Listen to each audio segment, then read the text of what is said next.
Hi everybody, this is Scott Dudley from Funnel Fella Radio, and today my special guest is CJ Boake, who's based in the greater Tampa Bay area in Florida.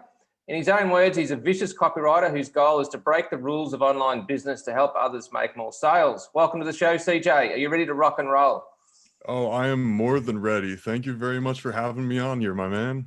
You're welcome. I Looking forward to it. when I saw that you had a like funnel specific online marketing podcast, I got really excited because you can kind of get into the weeds a little more with like the details that we find fun than with somebody who's just like, yeah, I run Facebook ads. You know what I mean? Yeah, that's true. That's a good point. Yeah, well, I mean, especially with Facebook ads, that's really not something that I'm interested in. But when it comes to funnels, I could sort of talk about them all day. So let's get stuck into it then. Let's start off with your background, how you first got into writing, funnels and marketing in general, I guess. Yeah. Well, back in college, I went to University of Tampa, and they actually have a major called writing, which is kind of unique. Because it's sort of an all angles writing degree where you cover creative writing, journalism, poetry, all that. And so it kind of was where I got comfortable writing and, worked on my chops just as somebody who can put words together. You know what I mean? Yep. That's table stakes. You got to be able to write something clean enough that people want to read. And from there, I got into doing freelance work, but mostly for blog content, articles, that kind of thing. And I was pretty heavy into the Fiverr Upwork thing for a while before and, right after I was in college. But that's kind of a grind because it's super repetitive and you're just churning out content, 8 hours a day, Yeah. Yeah. you know. So that was when I decided to pivot, and I knew a little bit about programming and decided to go in that direction instead. Okay, And excellent. oh, sorry. Oh, go on. Sorry, keep going. Yep. Oh no, sorry, I just got sidetracked for a second there. Yep. But yeah, and then after programming, things kind of came full circle, and I got into the sort of e-commerce boom of 2016. Oh, yeah. Yeah, Shopify, drop shipping, all that was real heavy back then. And so that was kind of my introduction to online business. And I realized that my writing skills could be something I could maybe apply to copywriting, which I was learning is a super important part of the marketing that ultimately makes you successful at selling Yeah. anything. Excellent. All right, then. So if we sort of fast forward to right now, tell me a little bit about your email newsletter and the copy you write. Are you a copywriter for your own stuff or more of like a freelance writer for clients? Yeah, so I basically do my own stuff. My like day-to-day cash flow business is still e-commerce. Oh, But okay. a while ago I was like, the part of e-commerce that I really enjoy is the meat and potatoes, copywriting, funnels, marketing side of things. And I was thinking kind of a long-term way, like, where do I really want to be with this in 10 years from now? And it just became evident to me that like I don't really like e-commerce that much as a business model. It Yeah. kind of sucks because I mean you're you know 20% margins, maybe 25% margins. You've got to use a lot of paid traffic that's often unreliable. You don't have to, but like that was the popular business model I kind of fell into at the time, right?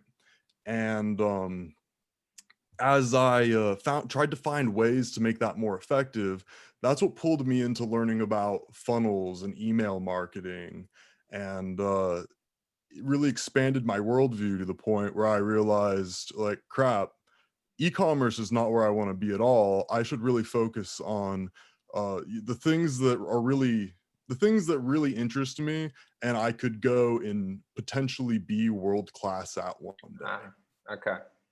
I knew I was never going to be the world class e-commerce guy because I just didn't have my heart in it the way I do like with marketing or copywriting and marketing funnels. Yeah, it makes sense. If your heart's not in it, then it's hard to succeed in anything. That's what I've found as well.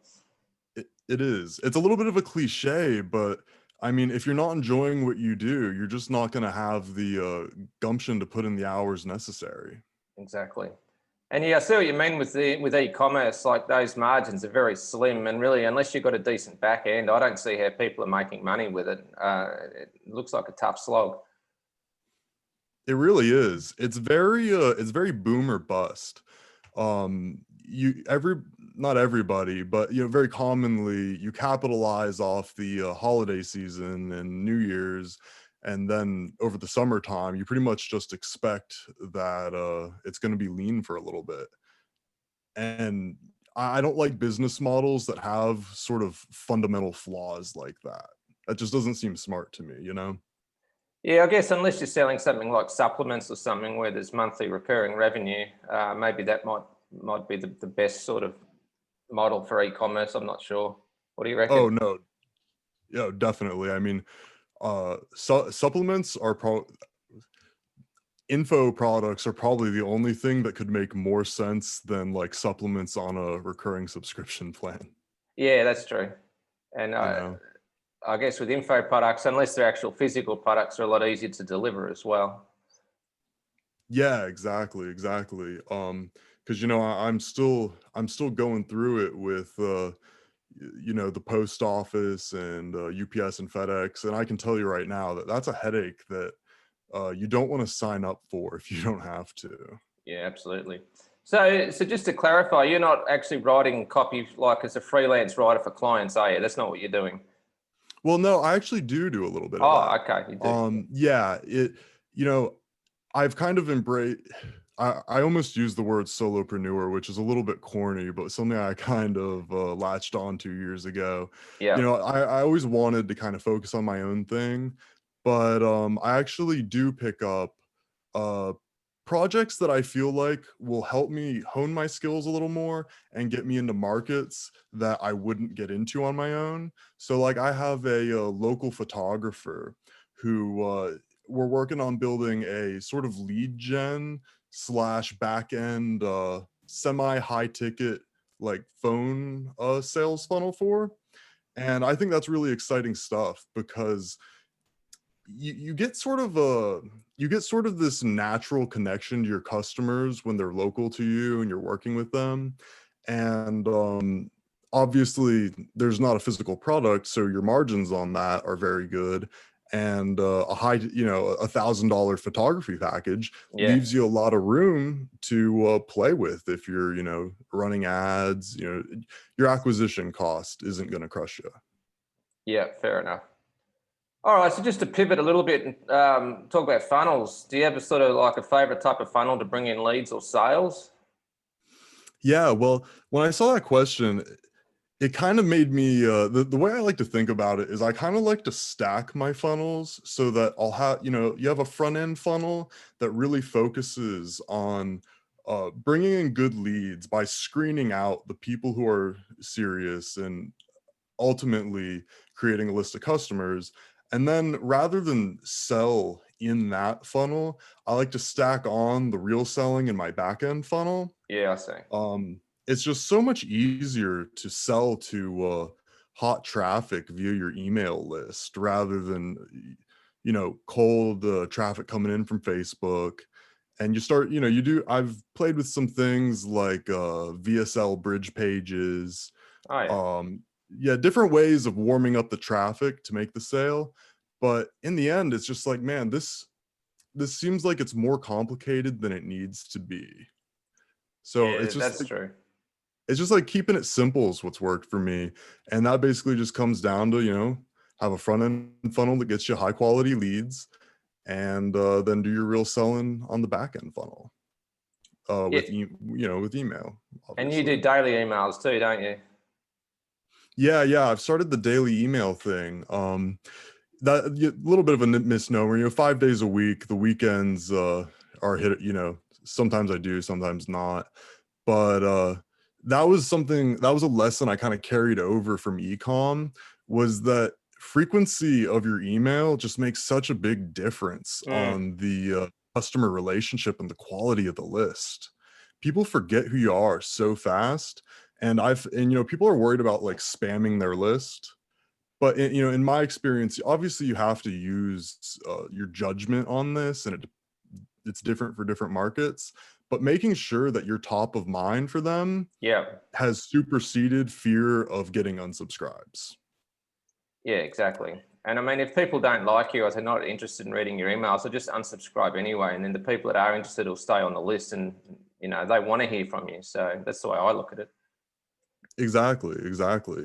Fewer, high quality customers is always better than, a ton of lukewarm ones. Yeah, exactly. Yeah.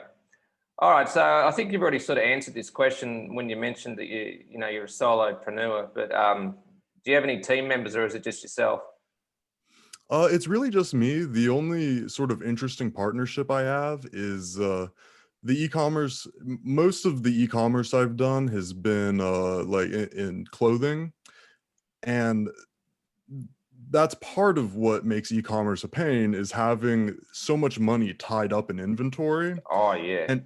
And people don't realize this until they've done it, but you don't have money in the bank even when you're very successful in e-com a lot of times, because especially if you're scaling, because you're putting all of it back into inventory. Yeah.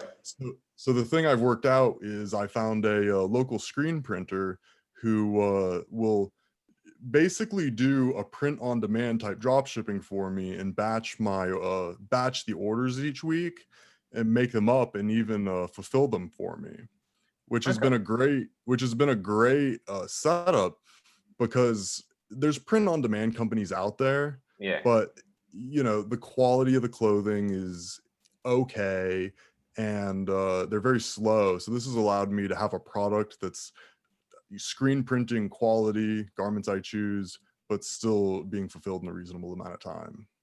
Okay, excellent. All right, so if we talk a little bit about copywriting now, tell us a bit about your process to write high converting copy, and what's the difference between an average piece of copy and a winning piece, in your opinion?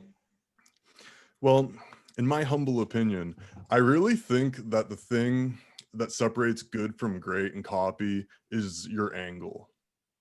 Coming up with a genuinely unique angle is going to go so much further than just the basic beginner copywriting stuff that comes in every book.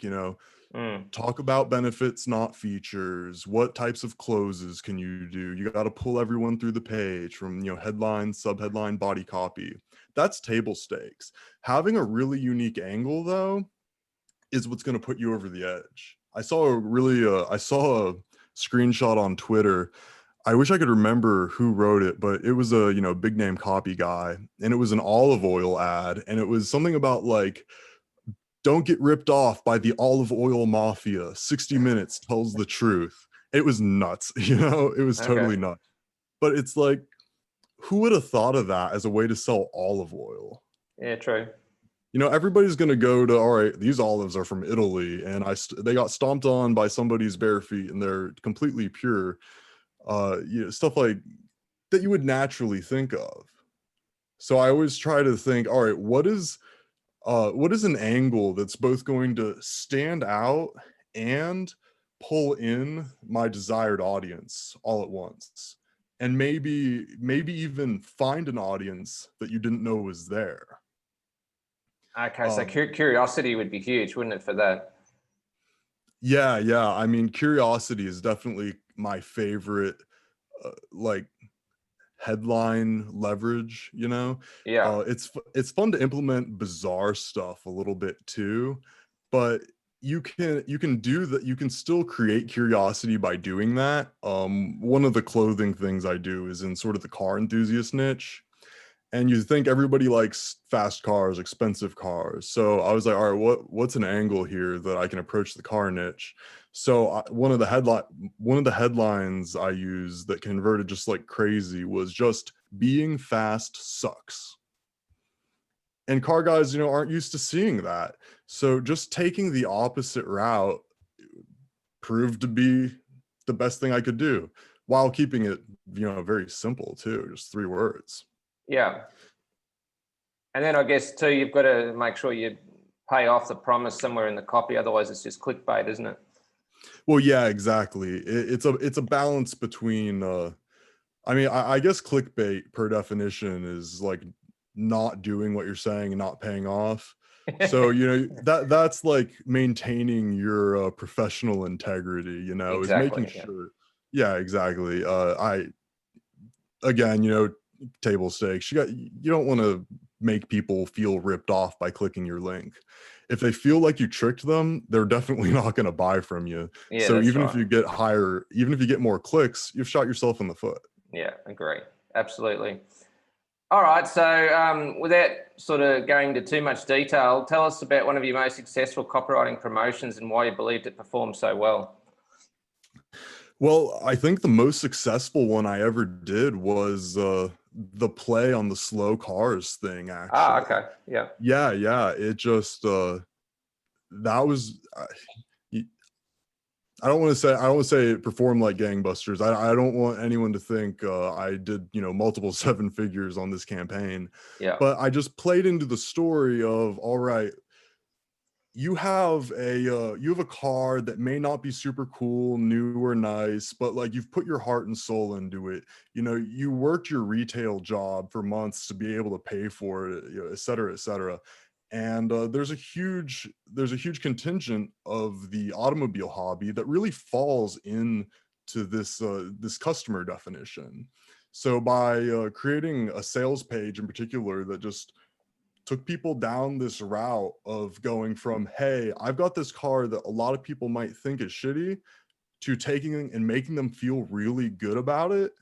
Well, then you have a product that's like, hey, I am going to emblazon across my chest that this is who I am and I feel good about it. It ties back into having a tribe, like people say a lot nowadays, that your customer can be a part of and Yeah. proudly represent themselves with. I think that goes a long way, and you got Yeah. to identify that in your research. That's true. Good point. All right. So what are your favorite online tools and platforms you use to run your business? Well, one I've gotten into recently is called Dropfunnels. I don't know if you're familiar with it. Not really, but I did notice you were using it on your website. I did actually pick up on that. Yeah.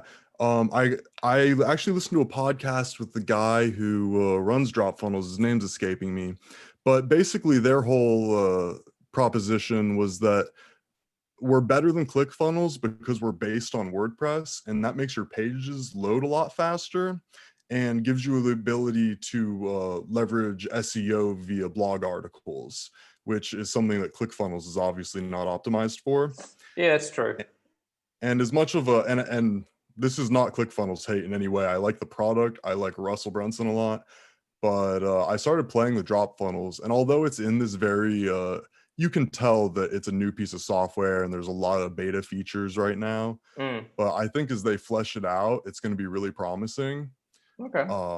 So that's something I just discovered a couple weeks ago, and was like, all right, let's throw a homepage up using this and kind of learn how to use it. Well, the landing page looks good. It was a good end result. I like it. Thank you. It's a little more aesthetic than a lot of ClickFunnels stuff, I think. The funny part being that, like, I'm not actually driving traffic to that landing page. I made like a worse looking, simpler version to drive traffic to, because as they always say, just ugly converts, Yeah, it's true. Yep. So it's kind of just like a nice looking thing for my domain. Yeah. Cool. All right. So from your experience, what are some of the biggest and most common mistakes you see other copywriters making? Man, well, some of it is just super low hanging fruit. Like, if you're in any sort of financial niche, talking about how to make six figures and just not being creative, this is going to start to turn people off, I think, in a way that prevents them from ever sort of reaching the second mistake people make, by, if you hook them in, not speaking to them in a way that they know you understand who they are on a fundamental level. Because like you have to speak to your customer, But that goes a lot deeper than just using the word, you or we in your copy.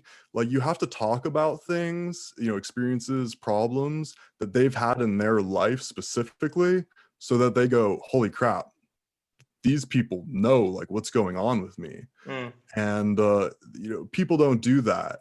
But if you do that, you can ingratiate yourself with the customer in such a way that your trust just shoots up immensely right off the bat. So, apart from the sort of more abstract things, like actually coming up with a unique angle, I think just talking to your customer in a way that makes them realize you understand is a big one as well. Absolutely. And that's, I guess, where sort of researching the target market's really important as well. So you understand them, intimately, I guess. Exactly. Research is so key, because apart from many markets you happen to be a part of, you're never even going to get close to being able to do that without an immense amount of research. Yeah, agree. Cool. All right. So what's the biggest challenge you consistently have to face as a copywriter or a marketer or business owner? God, well, the biggest pain in the butt challenge is really the logistics of media buying for me. I run tons of paid traffic, and frankly, I just hate dealing with it. I hate signing into the Facebook ads manager, the Google ads manager. It gives me anxiety, like, not even if the ads are doing well, it just gives me anxiety. Like, is it going to be broken today? Are they going to deactivate an account for a dumb reason? Yeah. You said you don't like to run Facebook traffic, so maybe you didn't experience this, but just a couple weeks ago, there was this crazy bug where it was going through and deactivating everyone's ad accounts automatically. So like, I had a totally clean and green account that had literally been running the same ads for a year, just boom, gone. And that will trigger anxiety and stress like few other things. Luckily, it came back within a couple hours, but everybody on Twitter is like commiserating and trying to figure out if this is legit or not. So stuff like that if I could outsource something to make my life easier, it would be that. Because the creative part of writing ads and headlines and everything, that's no problem. That's fun. Yeah. No, I can relate to that. I hate sort of setting up paid traffic, and especially the Facebook interface as well. So I agree with you completely. And from my experience where I've tried to do it, I haven't been very good at it either. The results have been really poor, and it's just frustrating experience. So I'm a bit like you. I'd rather do the creative side of it as well. And if I am going to run ads, then I'll get someone else to do that, because otherwise I just get frustrated. So I agree Exactly. totally. Exactly. Yeah, no, we're in the same boat. We're the creative, like higher level. This is the visionary concept type thing. Yeah, well, I actually was a direct response copywriter for about 3 or 4 years previously. This was like between about 2013 and 2017. I wouldn't say I was ever like, world champion or anything, but I was decent. But yeah, I didn't sort of continue with it. But I know, the challenges that like freelance copywriters have to put up with, and I don't know, just the mindset of a copywriter. So I can sort of understand where you're coming from. Yeah, exactly. I kind of, on that same theme, it's like, that's why I try to limit, if I'm going to do copy for clients, like who I'm doing it for, because I don't mind pressure from myself and my own demands, but sometimes it can be just a challenge to work with people who think that they know best and Yeah, that's create frustrating. difficulties. You know what I mean? Yeah, where they're sort of telling you what you should be doing, but they've hired you and they're paying you when you're the expert. That's super frustrating. Yeah. Yeah, huge part of successfully working with clients. Yeah, for sure. All right. So with an eye to the future, what are you curious about or researching right now regarding copywriting funnels or just digital marketing in general? Man, well, not to harp on Facebook ads too much, but there was the iOS 14 drop that's going to really hamper the data that Facebook is able to collect from Apple devices. And so people are really worried that because a lot of people, their Facebook ads just rely on lookalike audiences that the pixel has learned from. And that's like the opposite of direct response marketing. You know what I mean? It's like, that's just letting the computer think for you. So I Yeah. think it's, yeah.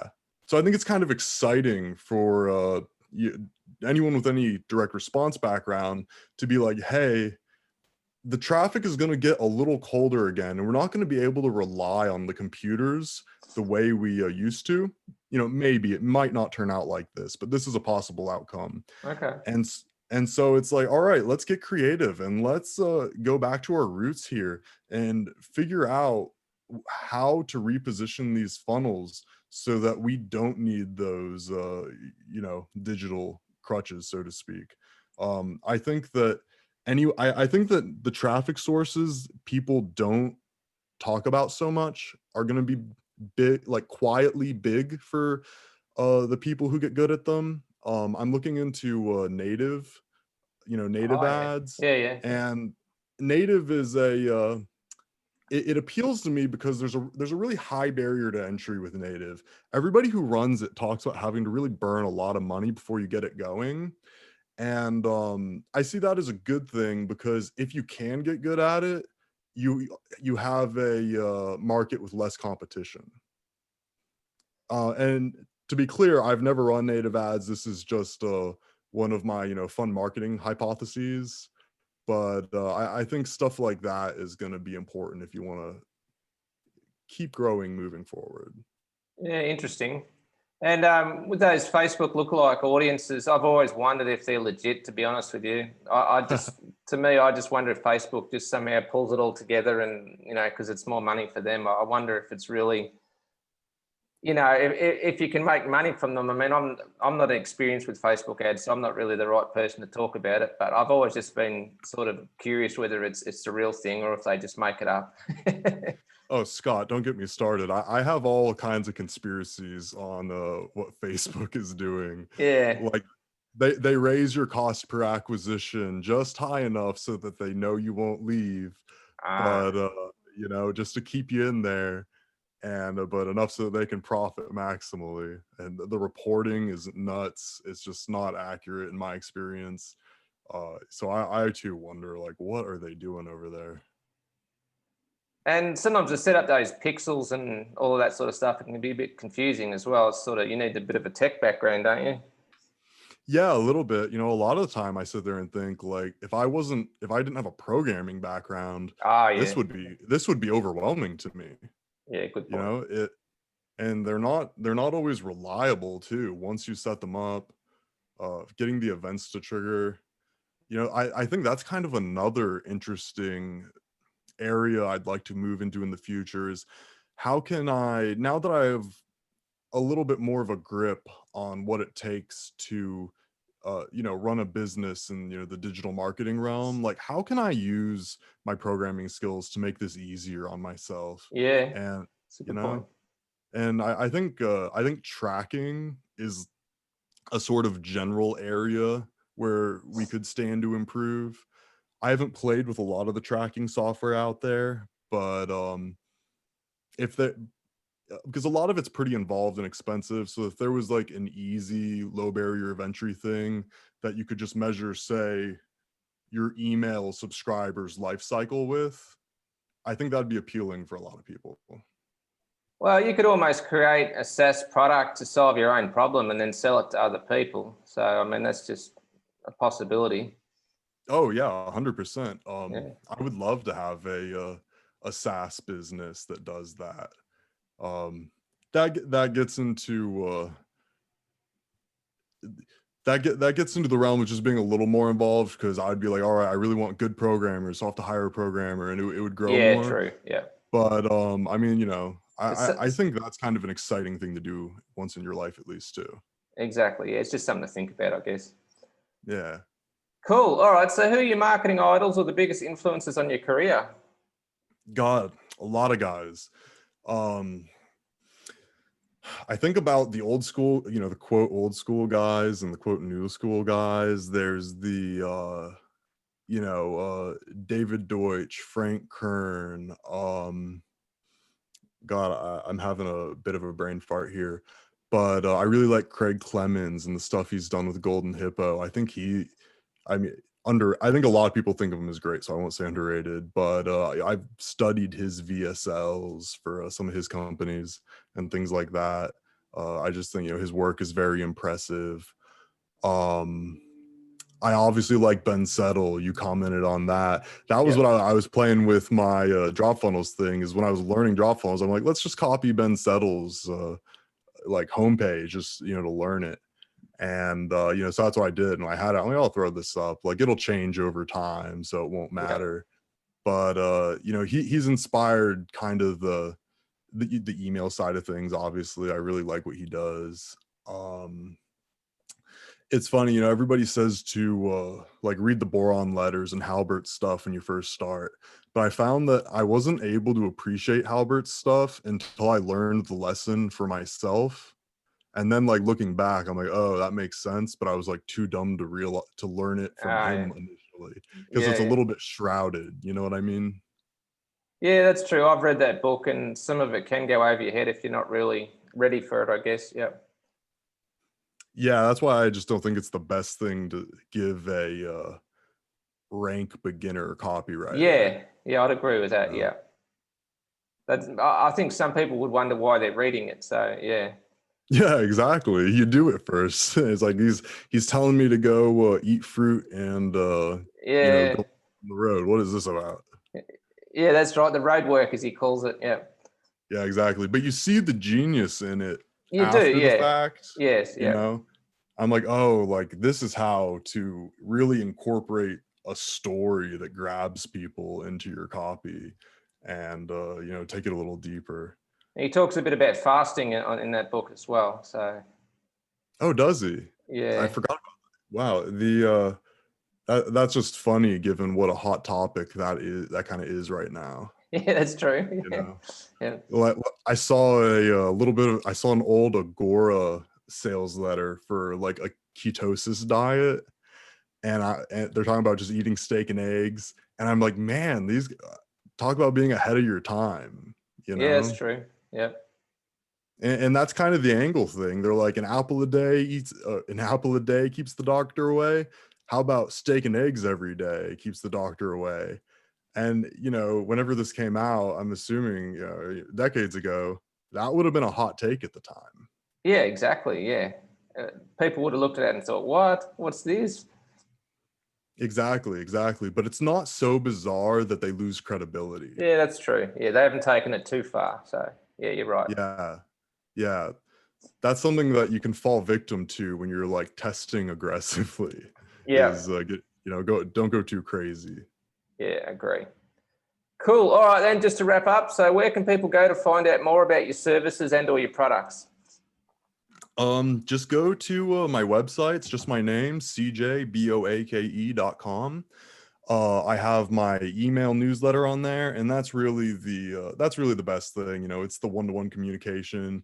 You reach out to me on there, I will get back to you. I want it to be as personal of a thing as possible, because I want to have the connection with everyone. That's the reason I'm transitioning my business from a behind the scenes ecom thing into what I really like and what I ultimately, want to build a reputation for.